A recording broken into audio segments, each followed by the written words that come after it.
Hello, my name is Nicholas Lamar Suter, and welcome to Overtime. We will go on with the show in just a minute. There's a good number of things to cover. We do want to make our audience aware that this show is actually going to be broadcast on the Overtime channel, not the In Time channel. If you're watching us on In Time right now, we will be ending the stream on In Time momentarily. So this is your last opportunity to come join us on Overtime.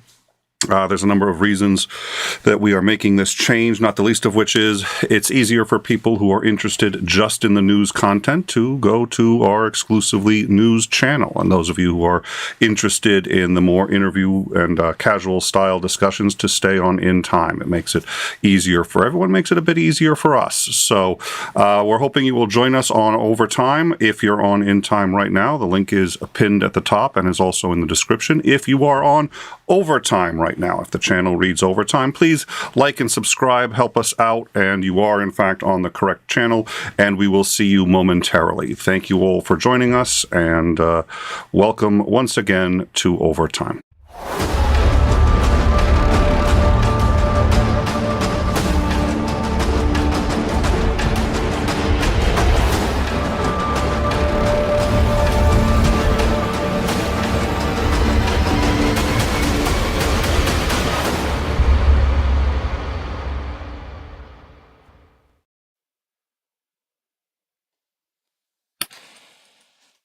Hello, everyone, and welcome to Overtime.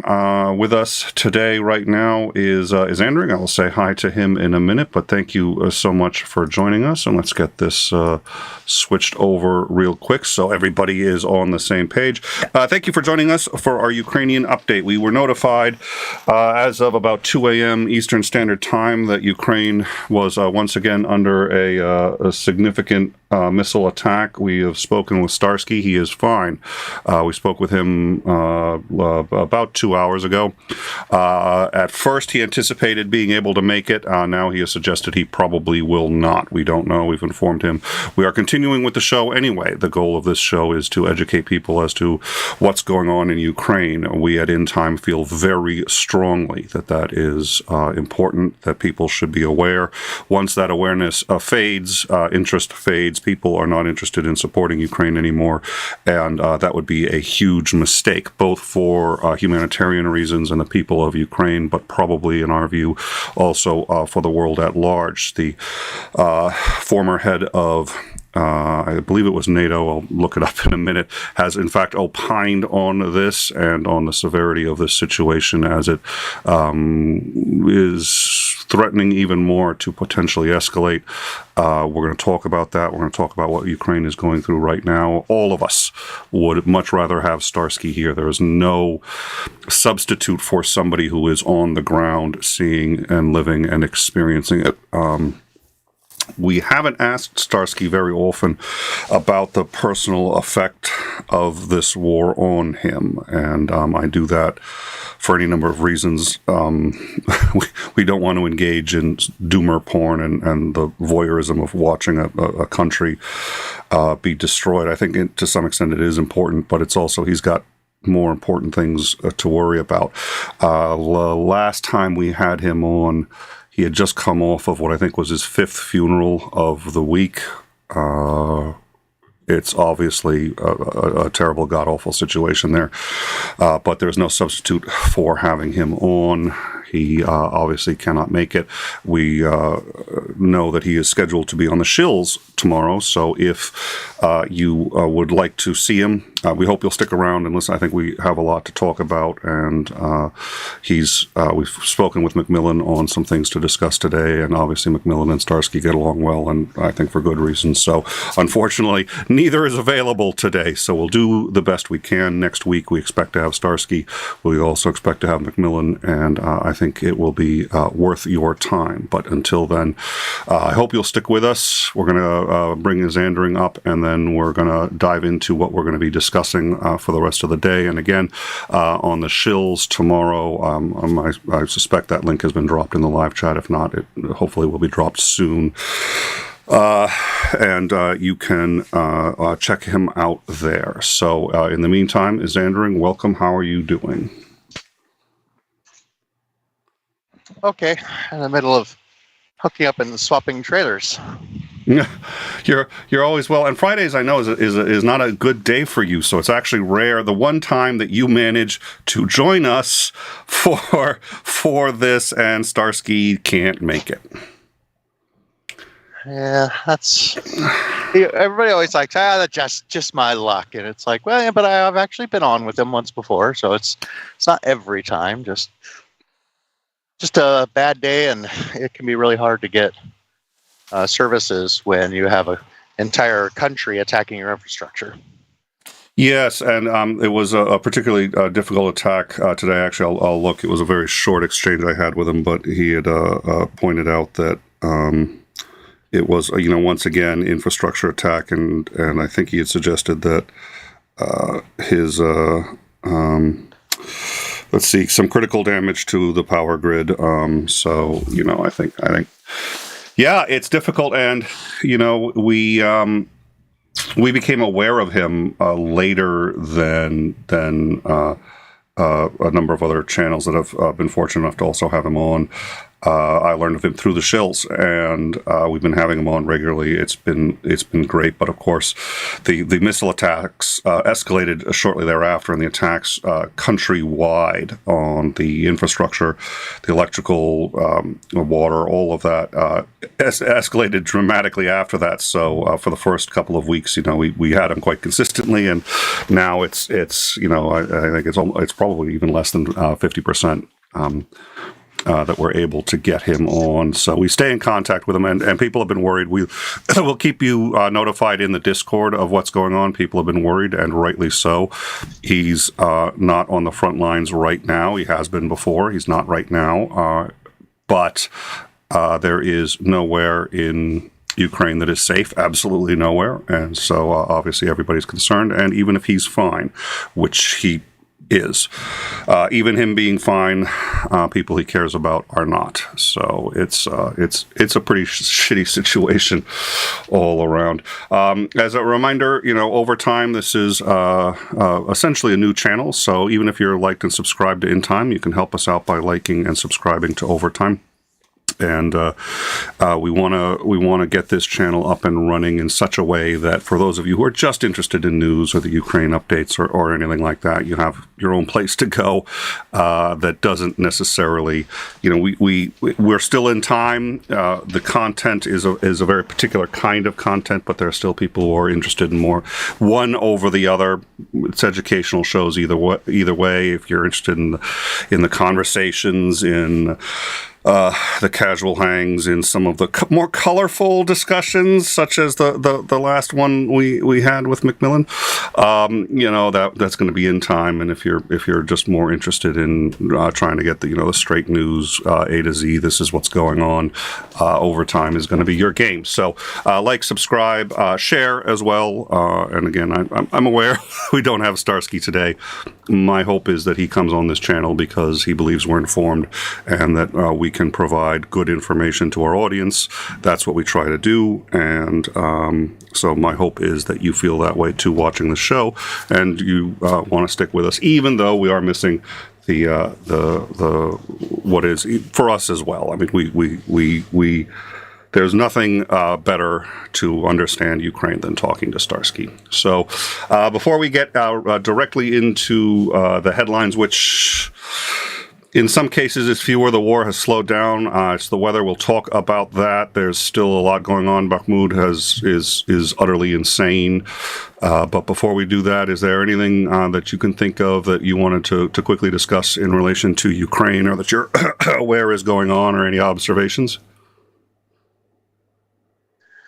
One of the observations that I've noticed is the sustained attack on the infrastructure of Ukraine, and it has greatly reduced the capacity to participate in what we would consider modern life. And I am constantly amazed that people like Starsky are able to get out at all. The resiliency of the people to continually rebuild things that Russia keeps bombing in order to try and keep providing electricity, internet service, etc. When you're fighting against a country as big as Russia, and you're the size of Ukraine with the resources of Ukraine, it's really difficult. And one of the things I'd like to reiterate is when news stories fall out of the news, people tend to forget about them. They move on with their lives. We have a day-to-day that we're constantly faced with, and things happening quite a ways away tend to fade from our immediate sphere of concern or awareness, unless something is there to constantly remind you, hey, this is still going on, this still has consequences, and there's real people suffering. Maybe try and keep that in mind, especially going about your day relatively unhindered.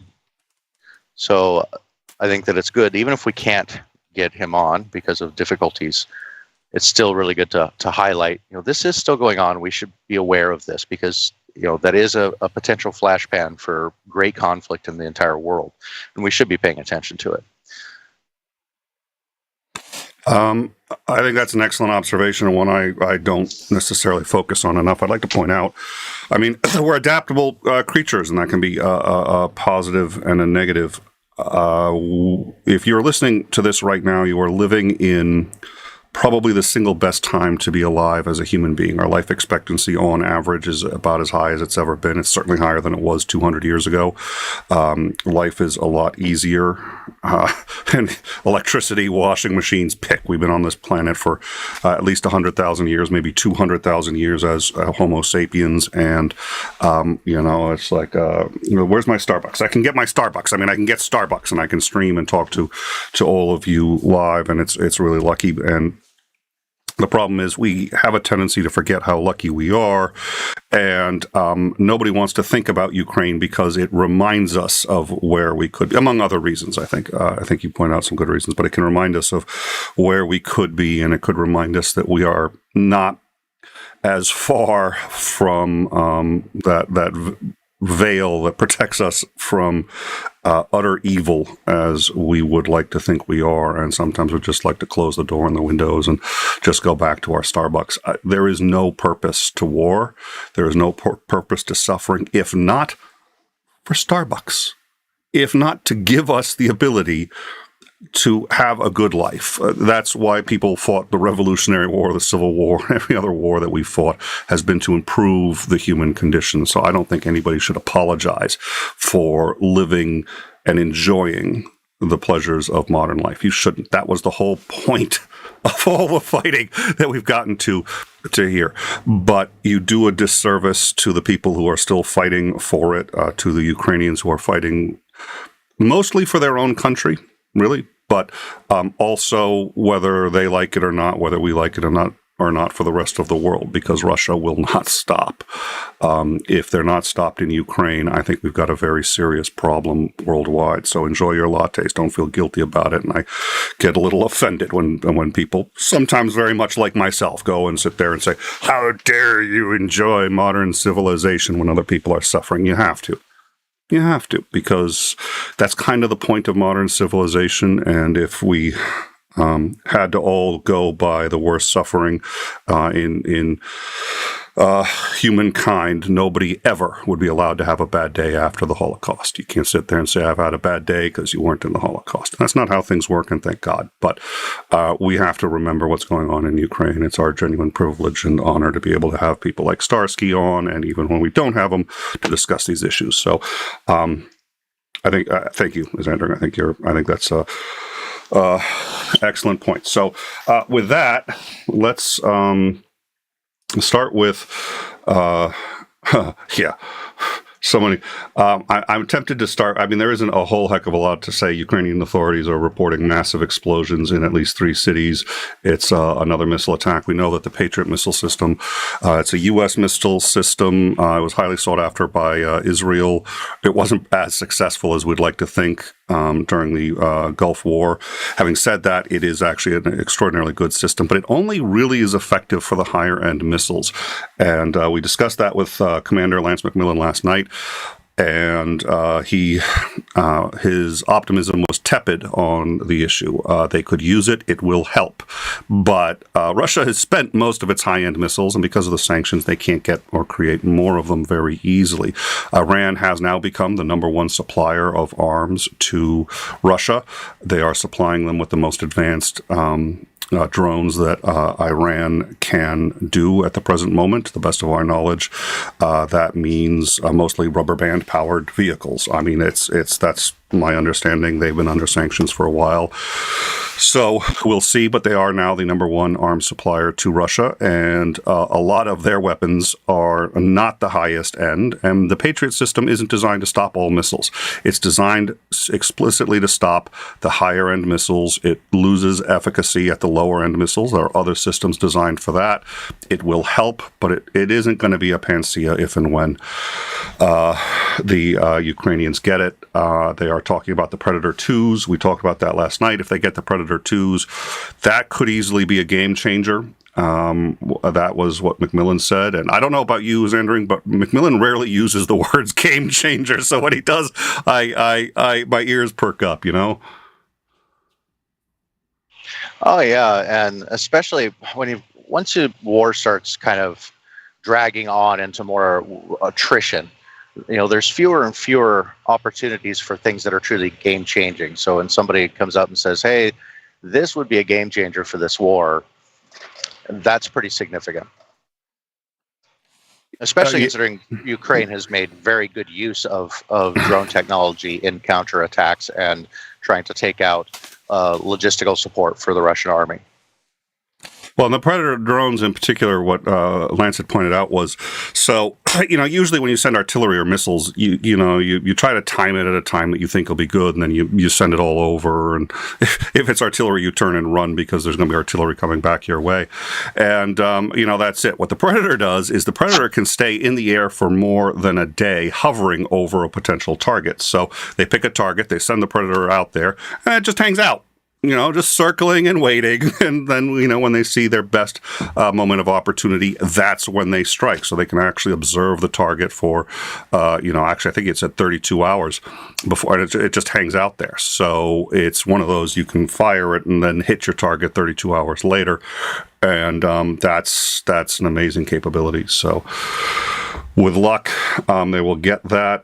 That does, Russia has been talking more about how that kind of technology, in their view, is expanding the war, which it may be. It depends on how you choose to look at it, and furthers the risk of, escalating the conflict. The head of NATO expressed, was it yesterday? A couple days ago, concern that the Ukraine crisis could spill over into NATO countries.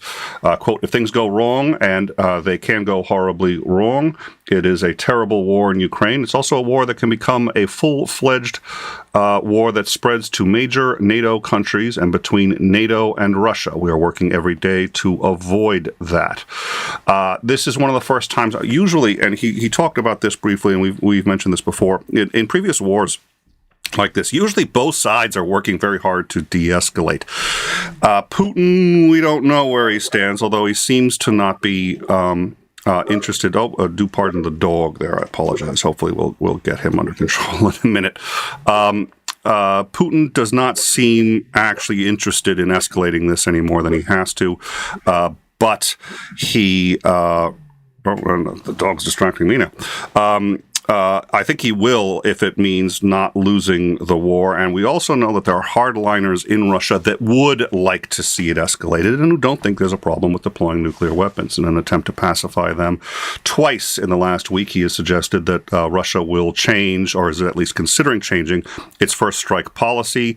He said, quote, like our American partners who believe that, you know what, I was going to do it from memory. I'll look up the quote. Something along the lines of, and I love how he had said American partners, that was cute, who believe that nuclear weapons can be used to preemptively to disarm an opponent.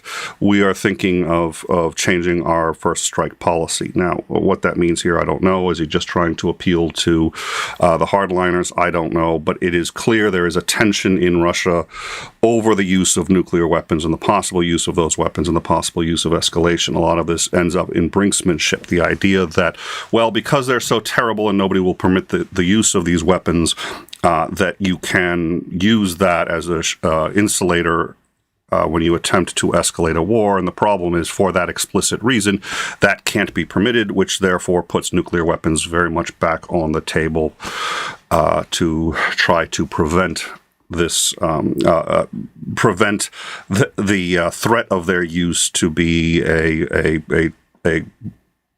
bludgeon by which you can basically win all wars, because you can say, well, I got nukes, so what are you going to do to stop me? So it's a terrible situation. What are your thoughts on? You and I have had a couple of discussions about sort of nuclear threat and what we have here as nuclear brinksmanship. It was a disarming strike. Okay, here's Putin speaking about a disarming strike. Maybe it's worth thinking about adopting the ideas developed by our U.S. counterparts, their ideas of ensuring their security, which would be by a preemptive disarming strike. We are just thinking about it. They weren't shy openly talking about it during the last years, he said, claiming that Moscow's missiles outperformed. Okay, that's a whole other thing. So what are your thoughts, Andrew? I think that it's oftentimes hard to get your mind wrapped around another culture's thought processes. Sitting here, it's like I can't see how anybody could get to the step of, let's actually use nuclear weapons and essentially risk destroying the entire planet for everybody. It's like you can't really win. There's plenty of other powers with nuclear weapons. It's like this isn't a winning strategy. War Games is an incredibly insightful movie when you're talking about the mutually assured destruction doctrine. The only winning move is to not play at all. But then you go into some other cultures where, there's the suicide bomber culture where they have become so indoctrinated, so radicalized into their belief system that they don't mind dying, and they don't mind taking a whole lot of others with them, innocent others even, to achieve the elimination of something bad that they see. So it can get really hard to try and understand how a belief system could lead somebody to actually use nuclear weapons as like a first strike. And Russia is, Putin specifically, is really using U.S. rhetoric against it and showing a bit of the hypocrisy of U.S. Foreign affairs. And because the U.S. has talked about doing stuff like this, but the U.S. also doesn't have to do any of this stuff. It's almost purely hypothetical. They can speak big because they don't actually have to back it up. I say that as though I'm not in America. We don't actually have to back it up. We have a plenty strong enough military that we don't have to. If we actually really wanted to win a war, we don't have to use nuclear weapons to do it. We could wipe out any country in this on the face of this planet without any particular problems. Some countries, if we tried to do this too, we would sustain incredibly high casualties to do it, but we could do it. So they're using, and I sincerely hope that this is to try and appease a more radical sect in Russian politics, rather than a true contemplation of putting nuclear strikes as a first strike to disable and cripple an opponent. Because any other country that has equal capabilities, a first strike is never going to cripple the opponent. Any nuclear-powered country has the ability to launch those weapons regardless of what you do to them. Now, unless you can launch such a massive, and even if you launch such a massive attack that it would completely wipe the country off the face of the earth, they still have enough time, with possible exception of maybe Pakistan, of being able to launch their weapons before they're wiped out. This is the whole point of the mutually assured destruction doctrine. So whenever we start talking about nuclear weapons, on the one hand, I'm like, that's just not going to happen. We lived through many scares in the Cold War. We have learned a hell of a lot about it, and nobody really wants to go back down that kind of sword of Damocles hanging over everybody's head. And then you get Commander McMillan comes on and he's like, but you're not really understanding some of the ideology and the thought processes of some of these people who are itching, essentially, or far less inhibited in their proposed use of nuclear weapons. It's like you're not quite getting your mind around that. You've got a very much Western idea about balance of power and what would be good to do and what wouldn't be good to do. Because you're secure in a position of power already, and when your position of power is threatened, as Russia's is, then you may not be so quick to just dismiss, oh, well, this is just universally bad. It's like, we don't win in this instance. It's just how many people are going to lose. So it gets really difficult to try and, especially, growing up in the United States, post essentially USSR. Excuse me. I do remember watching the fall of the Berlin Wall on television in junior high school, but most of my memories are post USSR. So it can get very difficult to try and figure out what may be likely, and one of the reasons we have more educated guests, especially in the area, on is to try and give us an idea of what this kind of mindset is. It's like, is this really a possibility? Because I don't see it as a possibility, but I'm pretty biased and indoctrinated into our culture of the United States, so it can get difficult. Yeah, it's been eye-opening discussing it with Macmillan, and a little terrifying and more convincing of why it is we need to be assisting Ukraine as much as possible. There are plenty of reasons, but if genuinely for no other reason than our own security. We've seen in history what happens when this kind of thing is permitted, and there's no reason to think this is an exception to that, and every reason to think that this is Putin has a similar line. I've actually heard people say, well, Putin said he just wants Ukraine, so I don't see what the big deal is. It's like, yeah, and Hitler said he just wanted Czechoslovakia. Oh, God. Yeah, it's just kind of like if, Russia came up and said, yeah, but Russia just wants Alaska. Yeah. Oh. So, speaking of nuclear holocaust, Twitter today, actually not today, but recently we've learned, appears to have removed Ukraine as a list of countries. And what I mean by that is as a list of recognized countries. If you go for two-factor authentication, you need to authenticate from a recognized country. Ukraine did, in fact, used to be a recognized country on Twitter. They no longer are. This means that you cannot authenticate from Twitter. This means current accounts, including news accounts, verified accounts, accounts from even governmental sources that are in Ukraine, can actually no longer log in because their phones are no longer coming from a recognized country. So at least if they've used two-factor authentication, they can no longer successfully authenticate, and you cannot create a new account from Ukraine because it is not listed as a recognized country. How and why is the consensus is that this was Elon Musk and that he's being evil. And that is a distinct possibility. I don't think we should preclude it. It's also possible that it's sabotage from someone inside the company. This morale in this company is about as terrible as I've ever seen it.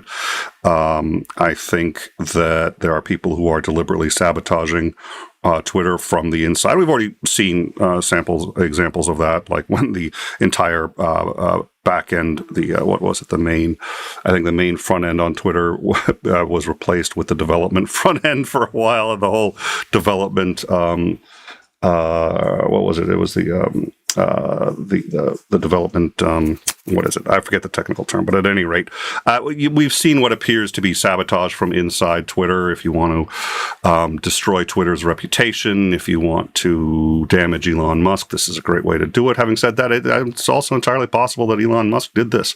I haven't seen any information on it. We're going to be following this on the Discord, but if it was Elon Musk by choice, it would indicate, the usual meddling that he seems to be doing and not permitting the company to run as a company and follow its own guidelines as to who it lets back on and what is recognized as a country, but instead letting him do it by popular vote or, whatever. I swear to God, it's become Survivor. It's like he's voting who gets to come back onto the island. I don't. He's unhinged. I wouldn't put it past him to have done this, but I want to be a little careful because a lot of people are claiming it's him, and it feeds into our bias of who he is as a person to say it was him. To the best of my knowledge, no evidence has come out. But if it was, that's extremely disturbing. Right now, we have reports of people who use Twitter and we know Twitter's been used much more in the Middle East. It's being used in Iran. It's being used by dissidents to be able to communicate and to get the word out as to where they're meeting and when. And it's an extraordinarily important tool, which I know Elon Musk, being a tool himself, doesn't really understand or care how or why it's being used. But that notwithstanding, this platform, as much as I've always thought it was a cesspool, is extraordinarily important to the lives of a great many people and can actually save lives. Cutting Ukraine out from this tool during a time of war, when they need to be getting the word out and when they need to be communicating. It blows my mind that people communicate through Twitter and that it's this kind of tool, that this is what it's become. But it is, and that's undeniable. And this is, if it was him, it's an extraordinarily selfish act that will irrefutably result in the loss of human lives. And for what other than pettiness, I have no idea. Have you heard about this, Andrew? Briefly. I did an unplug weekend and kind of ended up extending into the week as I was doing more local stuff. So in and out of the truck a lot more, doing a lot more loads, loading, unloading, etc. So I've kind of started last weekend. Got home. I'm just going to decompress, not pay attention to the world for a little while. I'm sure it will get along fine without me. And who knows? When I come back, I'll be give me a day of surprises. Oh yeah.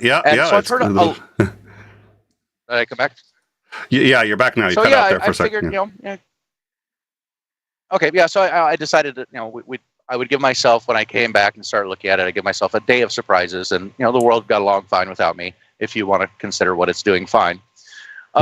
One of the things that I try to do, I try really hard, and I do fail at this. Everybody fails at this. I try to be maximally beneficial and give the benefit of the doubt. One reason that is a very viable reason that this would have been done completely legitimately is that they cannot verify that it is actually anybody in Ukraine doing this. A number of cyber attacks around the world, not just in Ukraine. Ukraine is suffering many cyber attacks against especially infrastructure. The U.S. has seen a definite increase in cyber attacks against usually private companies. The number of cyber attacks has gone up tremendously. We know there are many groups based out of Russia or that region that's all they do is just try and hack things. So trying to verify that, yeah, this actually is the government of Ukraine, it can be incredibly difficult. So it's entirely possible this is a war-torn area, it's in conflict, Russia has direct access to the territory of Ukraine. It's like, how do we know? It's like we can't really verify any of this stuff. So we're taking everything down. We're going to stop to I forgot what that is. Two-device authentication. Multi-factor. Yeah, two-factor or multi-factor authentication. That's what it is. Two-factor authentication. God, you just said it. You'd think I'd be able to remember it. I'm in neutral. My brain is totally in neutral. Really I get it. I'm yeah. So, that is a possibility. I'm not saying that it's the best or most likely possibility. I would want to get a lot more information. But before I just jump on that, Elon is the evil overlord. I would go to Elon's incompetent when it comes to Twitter. That would be my first guess before I go, Elon is just evil. He just doesn't know what he's doing. So that would be my first guess jump if we're going to blame Elon. Until we have good documented evidence that he's acting nefariously. I don't like destroying people like this. It's like I gave Donald Trump the benefit of the doubt. His actions turned against things he actually did. And I didn't Yeah. pay too close attention to what he said because the guy bloviates all over the place. So it's like, but when I looked at the actions he was taking, and I went, wow, this violates like every single precept of English common law going back even before the founding of this country, let alone the founding documents. I pretty quickly turned against him, but I wasn't willing in the beginning. I was like, give him a chance. Let's see what he actually does. It may not be as bad as everybody was saying it is. Now, the people who, were jumping out there saying, hey, he's a narcissist, he's going to destroy everything, they ended up being right, and probably looking into more personality, they had a better chance of them being right than wrong. But I don't like to jump to the evil overlord or the evil mastermind until there is like overwhelming evidence to show that that's actually their motivation. Because incompetence generally describes, it's like I don't believe the U.S. government is necessarily evil. I think that it's incompetent. And it's got a whole bunch of little fiefdoms trying to protect their own little chunks of power and funding. So it's like that more adequately describes the things that we see go on. And I think that when it comes to Twitter, I think that Elon doesn't really know how it all worked. Not really sure how to fix it because, he bought a company that I think there is at least sufficient indication that he may not have actually wanted to purchase in the first place. I think that argument can at least be made. And it was losing money. And now it's like, well, crap, how do we make this viable?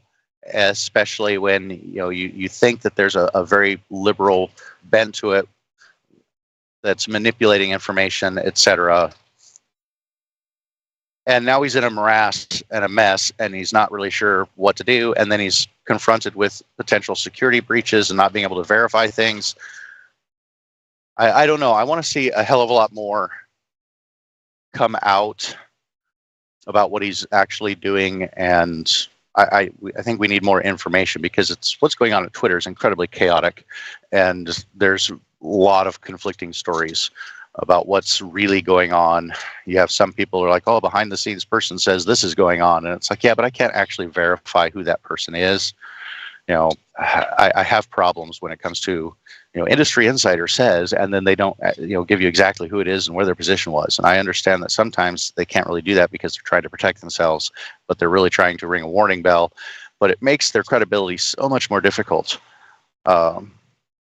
because we can't verify anything. So this will eventually, it's like Twitter, I don't think is actually going to go anywhere. Maybe it would, but I don't think that's actually going to go anywhere. And I think over time, things will become less chaotic, things will become more stable, and we're going to be able to see a little bit more of what's going on.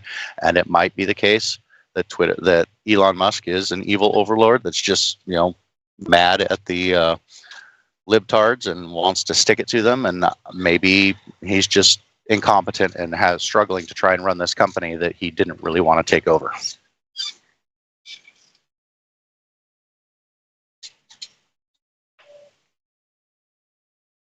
I think I lost everything.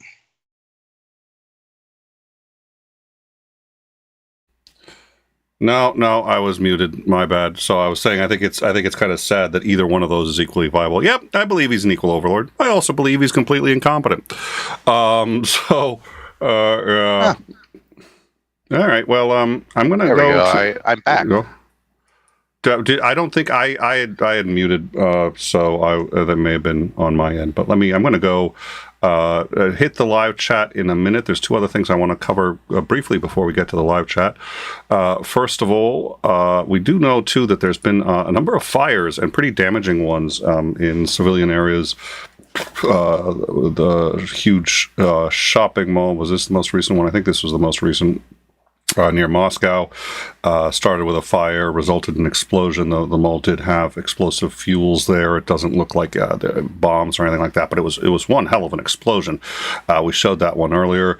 And there's been enough of them now. Macmillan at first sort of had pointed out that, look, all of their competent personnel are now on the front lines. They've lost a lot of people who know how to run the infrastructure. You are to expect things to start failing catastrophically across Russia. Having said that, there's been enough of these rapidly enough that it's starting to look like it's internal strife, acts of vandalism, and or possibly something as deep as a fifth column. But what it is, obviously all of that is speculation.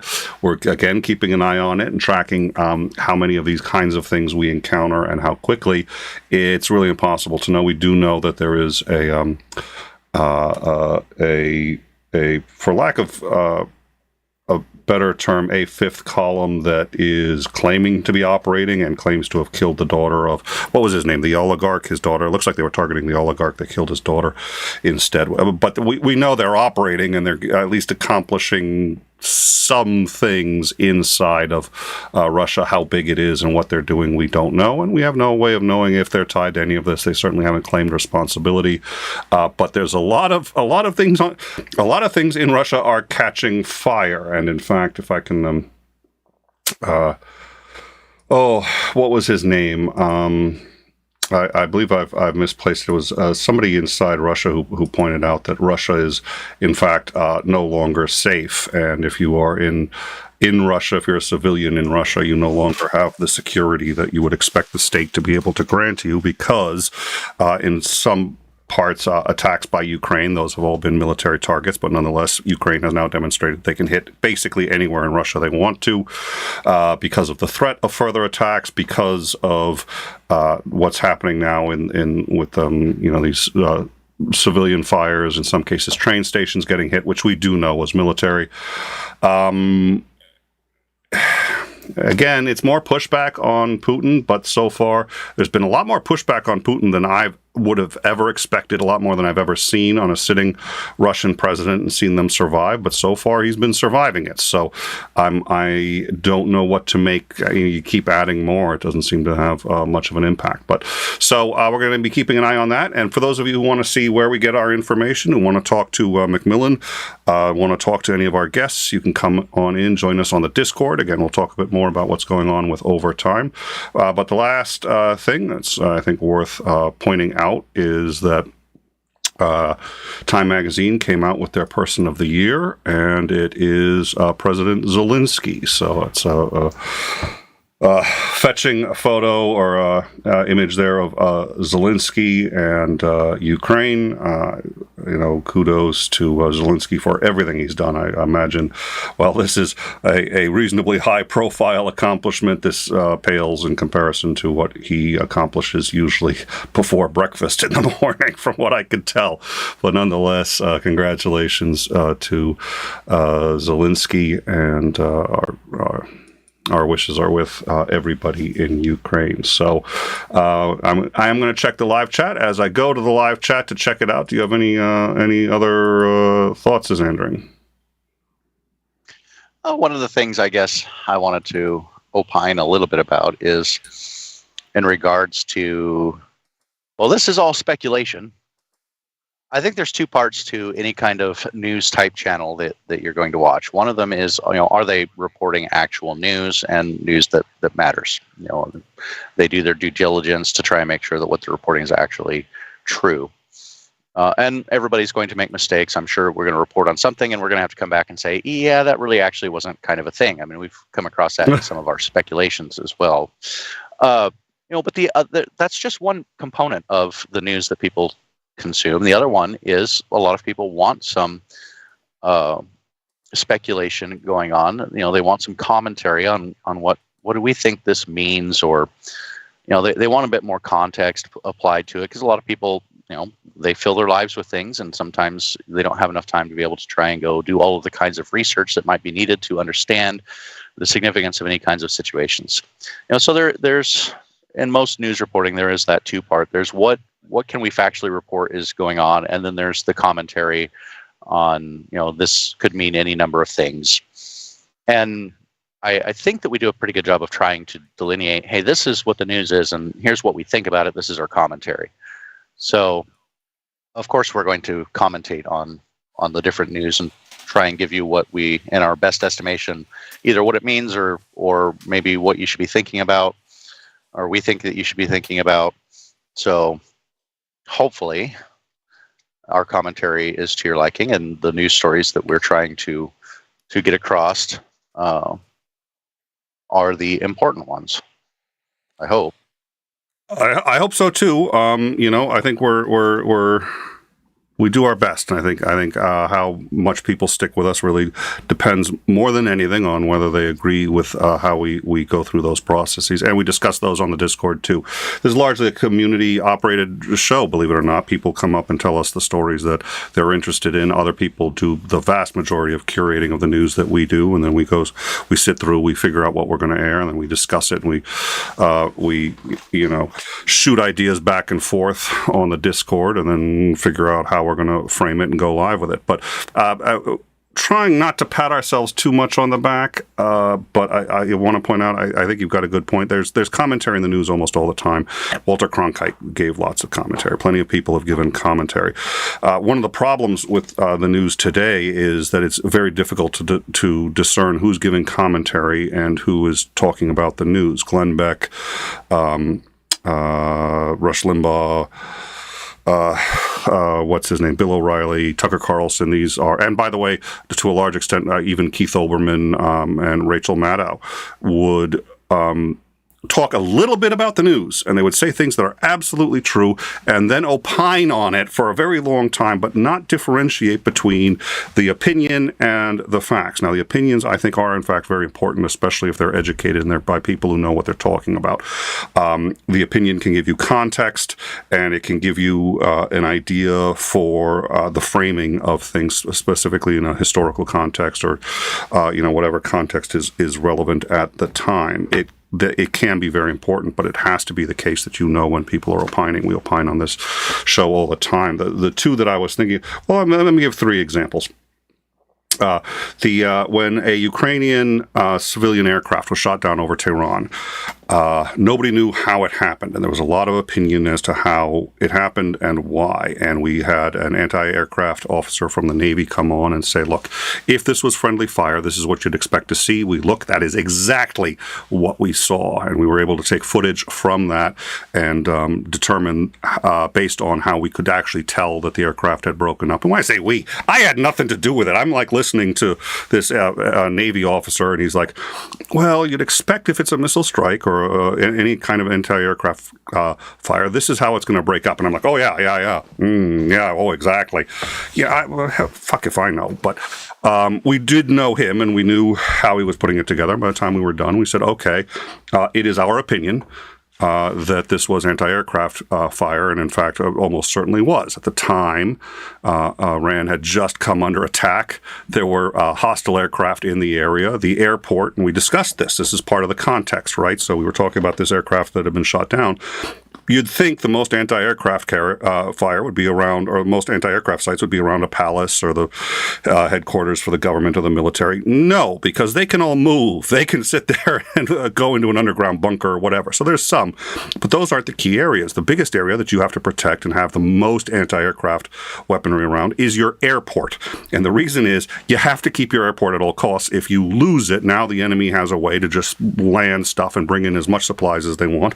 And so long as you have it, you can get supplies. So the airport in most countries, certainly in Iran, is the one that has the most anti-aircraft weapons around it. They knew there were hostiles in the area. They probably figured that the tower would have shut down any outbound civilian aircraft. That's what they should have done. They failed to do it, and somebody saw the Ukrainian civilian aircraft and shot it down. We reached that opinion. It was a opinion that was well researched. We weren't guessing, and we weren't doing it for political reasons. We just said, this is what it tells us. This is what we believe. 2 days later, after everybody saying, no, it couldn't possibly be anti-aircraft fire, couldn't have been a mistake. They don't make those kinds of mistakes. Iran came out and apologized and said, yes, we shot it down. It was an accident, which it was. Shinzo Abe, he was shot in the back. We took a look at it. You, in particular, discussed what those kinds of wounds can do. We dissected the medical information that we had been given at the time and reached the conclusion that he was dead and that he died probably almost instantaneously after the attack. The government didn't deny it, but they looked like they were denying it, which was, in my view, further evidence that he was dead, because they didn't want to deny it. They didn't want to be called back on later for lying, so they were very evasive. We talked about the language that they were using, how they were talking about him, and we talked at length about those wounds to reach the conclusion that he was dead. We also said that this is just our opinion. This is the conclusion we have reached by having people who know how these injuries work. We had student Dr. Ben on, and we're like, yeah, this is how it works. There's probably no way he could have survived that. And we said that because we were confident in it, and we believed that it was worth knowing if we felt we could say it. We also said nobody's claimed he's dead. That wasn't entirely true. There was one claim at that point. But at any rate, and sure enough, not only did he not survive, but he had died roughly when we had said he did. We also, at one point, had information that Kim Jong-un was dead. And we repeatedly said this is just a report. It's an unconfirmed report. We don't know if he's dead or not, but it's an unconfirmed report. We went over how and why we gave that report any credibility. We did give it some. We constantly said it was unconfirmed. We didn't know for a fact. And I personally said, it seems to me like it's true given how it's come out. It wasn't. But we never once claimed anything that wasn't true. We admitted that it was just a report. It was a single one. It was unconfirmed. We said what the source was. We let our audience know so that they could evaluate, and we let them know that it was my opinion that source was probably more likely right than wrong. And they actually may have been more likely right than wrong, but in the end, they were wrong. So it cuts both ways. That's what we do. I'm very proud of that. And I'm proud of the fact that if you want, Commander McMillan, I think you're going to be hard pressed to find a more informed and experienced military resource on any channel on YouTube than Commander McMillan. He said things that turned out not to be accurate. I shouldn't say that. No, he's given opinions that turned out later that, nope, it went another way. But it was just his opinion. He usually ballparks it with how likely versus not. And if I disagree with him, if he and I ever disagree, bet on him because he knows what the hell he's talking about. And most of the time, not only does he get it right, but he sees things coming out of left field long before I even know the ball's in the air. So, it's we do our best. But yeah, we are very clear between facts and opinion. You can get facts anywhere. Go to CNN. Don't go to CNN. But you can get facts almost anywhere. Don't go to Fox. Don't go to CNN. But you can get facts. What you get here is hopefully the facts along with educated opinions on those facts that I am happy to say far more often than not is correct. So thank you, Xander. I think I appreciate that. That went on probably longer than I should have. But all right, let me check out the live chat. Yeah. All right. If I wasn't driving, I could actually have the live chat up and have pre-read some of this stuff, but I can't actually see the live chat right now. So now is the time to tell me I'm wrong, and I won't disagree with you. Well, I don't like to do that. What I usually like to do is mute you before I tell you you're wrong. So then I was like, so Xander, if you think you're right, why don't you tell me right now why you're right? Oh, nothing to say. Well, so you admit I'm right, huh? Okay, well, great. Well, let's move on. It makes arguing a lot better. My arguments have left you speechless. Yeah, exactly. Overtime, just a minor thing. There was a... can you reach out to the flashback guys? We've had a couple of people suggest if you can come onto the Discord and tag me on the Discord. I have a notebook and I try to write things down and then I end up forgetting where in the notebook I wrote them down or which notebook. And I have 50% reliability when I write something down on this. If you join us on the Discord and tag me, we have a list of other people and would like to get other experts on. The other reason notwithstanding is to get a variety of voices that are talking. We love Starsky. I think he's an amazing guy.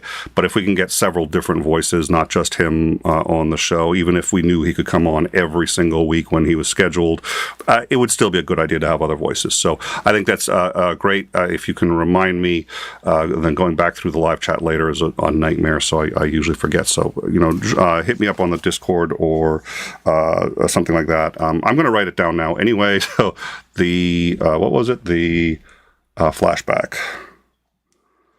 But we've had a few people make some recommendations, and we're going to do that. I think that's very important. So thank you. All right, just a minor think any large city in the country would have a coffee shop that serves significantly better coffee than Starbucks. Springfield has a Grabba Java. Oh, I completely agree. I just like Starbucks because it makes the joke funnier. Let's see. Ukraine doesn't have a choice. It's their freedom. It's their way. It absolutely is, and it's Anna from Ukraine. I don't know 𝐓𝐢𝐿𝐷𝐷𝐷𝐷𝐷𝐷 𝐍𝐢𝐜𝐡𝐨𝐥𝐚𝐬. I've been on a couple of streams with Anna from Ukraine. I'd like to talk with her. I haven't had a chance to reach out to her. I may ask Dick from the Shills to introduce us. Starsky had also said that when he comes on, he would mention that, but there's a lot going on, and it fell through the cracks. He's at least got an excuse for it falling through the cracks. I probably not so much. But yeah, I think we'd like to have her on as well. If I recall, she's actually along the border with Belarus, and that has had some. She's got an interesting perspective just from that. So I think Anna from Ukraine would be a great idea. Thank you for that. And yeah, we started on that, and it fell through the cracks. My fault. Thank you for the reminder. I think that's a great idea.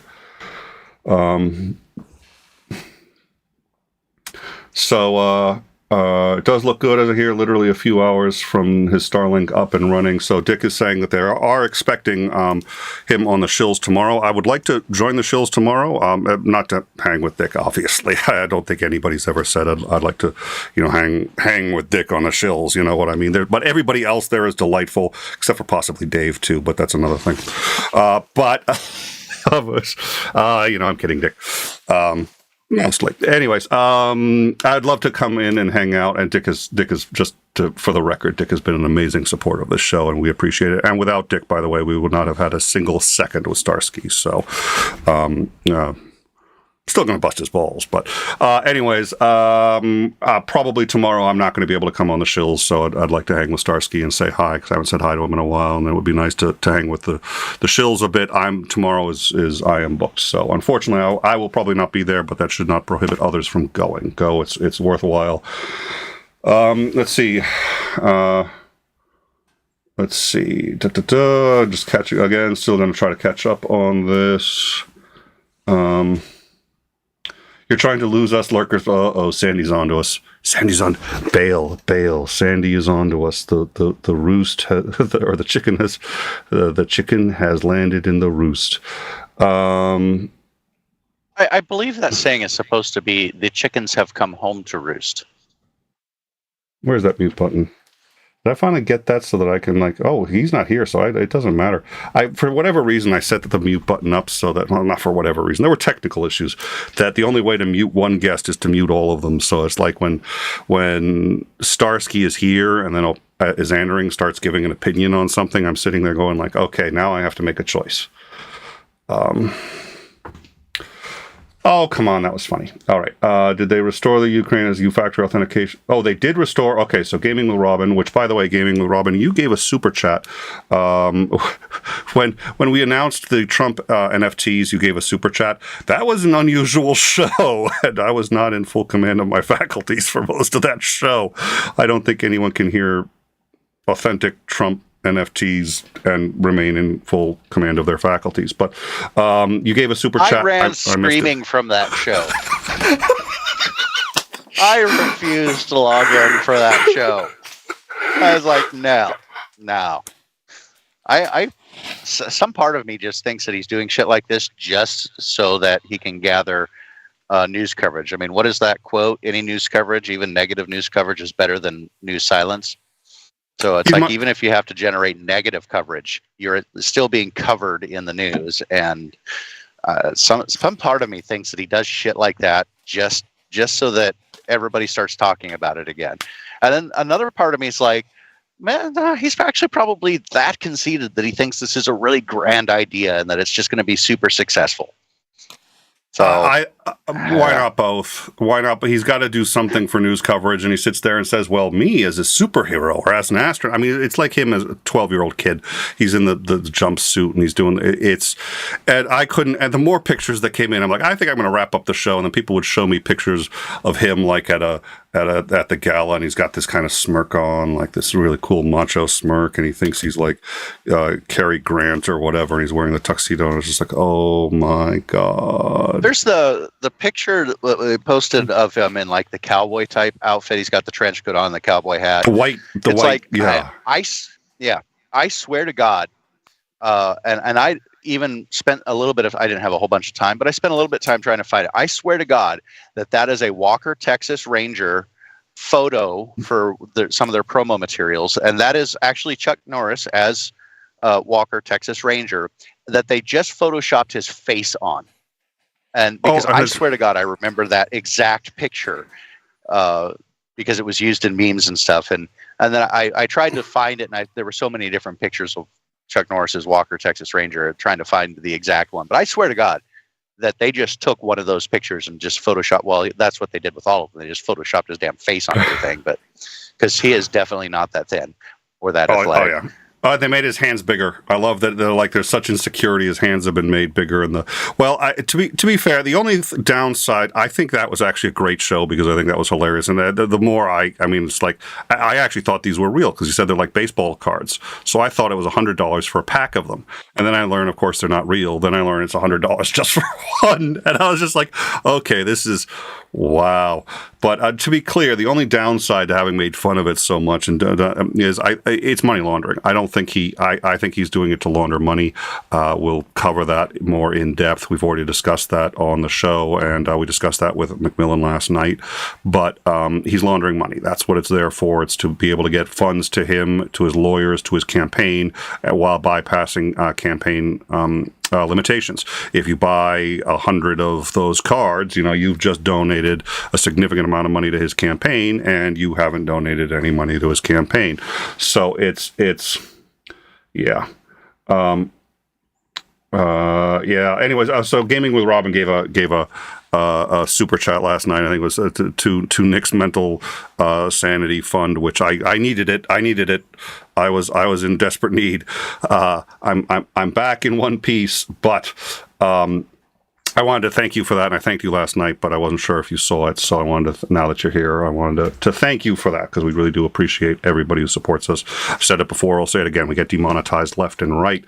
We're covering topics that get us demonetized. We get struck reasonably frequently, and we win most of those, but at any rate, that support helps, so I sincerely appreciate it and wanted to make sure I got that. So Nick bought his Trump NFT. Okay, there's a guy named Jay Johnson who is clearly a troll.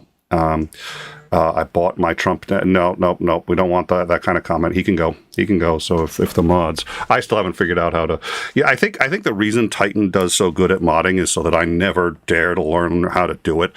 So that I'm completely incompetent and rely on him. It's just like, it's like, how do I eject a person? There's no eject button, Nick. No, I'm sure I've heard of ejecting someone. Don't worry, Nick. I got you covered. I'll take care of it. But he knows as well as I do, if I did try to learn it, I'd still be pretty incompetent. That's actually the big secret. I do know how to mod, and that's the scary part, because I still can't do it. All right. Did you get the Cowboy Trump or the Superman Trump? We've got them. We've got a couple of them in our Discord. I want to start putting a few more in the memes section. I'm curious how much I want to amplify it in general, even mocking it. It's sort of like Trump, his ideology, everything about him is dangerous to amplify, but it's also funny as hell. So we've got a number already. Let's see. It's still entire careers have been elevated, founded and elevated just because of Trump. There's some people out there that probably just lose relevancy if Trump were to actually go away, which is what I kind of wish would happen, is he'd just go away. But yeah, there's definitely been quite a lot of hay made, as the country saying goes, with Trump and his antics. Yeah, I think he should have been the Hamburglar. I'd have been more impressed and would have been more realistic if that was the superhero that Trump chose to be. But yeah, and Titan in particular has been keeping up with, and I think he had identified, and again, this is on the Discord, but he had identified that previous company, I think, has no experience doing this kind of thing. And I think Trump, it looks like it may be getting most of the money from licensing. There's any other number of shenanigans that could be going on with this. But I think regardless of how much we're able to figure out and unravel what is going on and what's going on with this company, the best explanation is because listen, you get senators who ghostwrite a book, and they do it in a couple of weeks, and it's not because the book is supposed to be any good or opine on anything, but because they can then sell the book for 10,000 copies of that book for whatever. It's the L. Ron Hubbard thing, there's a reason Dianetics is still like on the top 10. It's because they buy their own books. So, if you're a senator and if you're looking to get a lot of money under the table, you get a product, usually a book or something like that you can sell to any number of people, and then people who are forbidden to vote to donate to a campaign. Lobbyists, wealthy people who have a conflict of interest can now all donate to your campaign without it being picked up by the Federal Election Commission. So there's always, I think this is what both Titan and Macmillan were opining on that last night, and I think they've, I have zero doubt in my mind they've got it correct. This is exclusively for money laundering. Anything he picks up off, that he scrapes off the top because a few people actually buy it and want to keep those cards is inconsequential to him. I don't think that's what he's doing. Mr. E30, Nick, do you think that Victor Bout will be of much use apart from stupid propaganda? The name sounds familiar, but I'm not placing it right now, so apologies for that. I don't know if you know who that is. I don't. If we get clarification on that. And Nick, if I was interested in showing you up, my voice is sexier than yours. And I remember to unmute. Yeah, both true. Titan and I think Titan and I were on a stream together for the first time ever, and for the first 10 minutes, Titan had only said about 5 words, and he still spoke more than I did. All of these were like miracles, according to Doorknob. It's like, this is call the. But yeah. He's if Titan wants to blow me away with the voice, he can. I think it's hilarious because we'll wrap this up, but I think it's hilarious because so few people have actually heard his voice, and I talk to him reasonably frequently, but I always pretend like I was like, oh wow, is that what Titan's voice sounds like? And every now and then people are like, yeah, you didn't know? It's like, no, I had no idea. Why would I know? But anyways, it's always Victor Bout. Victor Bout is the Merchant of Death that we just traded him for the WNBA player whose name actually escapes me. Yeah, I remember that. I don't. I don't. Here's my issue. He's been in prison for quite a while. Now, it's not unheard of that he could have maintained all of these different contacts, but he's been out of the game for a while. So a lot of the inroads, contacts, routes, bribed personnel in order to move arms around, all of these things are a bit out of date. But one of the things that he still has is the skill to be able to reestablish this kind of network. And that's really what the fear is. You've taken him out of the game long enough that he's not really a part of the game, but it wouldn't be difficult for him to reinsert himself into the game. So yeah, that one's, I'm not sure. I think that the U.S. should do everything that it can within reason to try and get detained U.S. citizens out of whatever country they're being detained in and get them home. I do think that is something that the U.S. government should be engaged in. But we also need to look at the kinds of deals that we're making. It sounds horrible, but I'm not entirely sure getting somebody back at any cost is actually viable for the United States as a whole. And the government does need to take this into account. I am not convinced that trading Victor Bout, who did some pretty damn atrocious things. I mean, they made an entire damn movie based off of Victor Bout called Gods of War with Nicolas Cage, whether you like Nicolas Cage or not. I haven't actually watched it, but they did make the movie about him. So I'm not entirely sure that it was in the best interest of the United States to have released him, or at least only released him as a one-to-one. So we're going to see how this shakes out. This could end up biting lots of people in the ass for having done this. and we may end up having to deal with him yet again. So I'm not a particularly big fan of having released him, but I don't know. Maybe he'll be out of the game long enough that he can't really gain a whole bunch of traction. Many other people have moved into the kind of niche area that he was operating in already, and so he may end up being inconsequential. So I guess we'll find out over time whether this is going to bite us in the ass or not. All right. Well, thank you. Okay, so I have some idea who he is, but you clearly know far more than I do, so thank you for that. All right, I think I'm going to call it a night. We have on Monday, we're going to be covering the January 6th committee hearing. It's supposed to be the final hearing. We are expecting that they will do sort of what they did with the indictment, where they voted live to not indict but to subpoena Trump. We're expecting live votes for probably 4 members of the House, 4 members of Congress, probably the Senate, to be referred criminally to the DOJ, and we are expecting at a minimum Donald Trump to be referred criminally to the DOJ by the January 6th committee, and then that should officially wrap the work of the January 6th Commission. So we'll be carrying that on Monday, a week from today, 1 p.m. Eastern. Once again, we will have Starsky scheduled. We anticipate that he is getting the Starlink system, and apparently he's very close to getting it, but not quite yet. And again, he's in a war zone. So with any luck, we will have him next week. Commander McMillan on downtime also on Thursday, and then we've got the 15-hour holiday stream coming up. We'll talk to you guys a little bit more about that as it approaches. Thank you all for joining us. Thank you, 𝐒𝐤𝐬𝐷, for coming by and being with us. Your help was, as always, much appreciated. Thank you to the mods. Thank you to everybody who is joining us now on Overtime. Like, subscribe, really helps us out. Overtime is a new channel, and we'd like to get it to 1,000 as quickly as possible. It makes it easier for us to, we get the community page, we get monetization, we get super chats, and a whole bunch of other things that really help us out. So if we can get to 1,000, that really helps. We appreciate it. And in the meantime, come check us out on the Discord. I'm there. If you want to talk to me, you can talk to Commander McMillan. You can talk to 𝐒𝐤𝐬𝐷, Titan, any number of people who are associated with the show. If you want to come on in, join us, chat, and see how we put our information together, I think you'll find it's worth it, and you can contribute. So you can, if you have stories that you think are interesting that we missed, bring them up, and we'll discuss them. And that's really how the show is made. So thank you all for joining us, and I look forward to catching you guys next week. Good night, 𝐒𝐤𝐬𝐷. Thanks again. Thanks.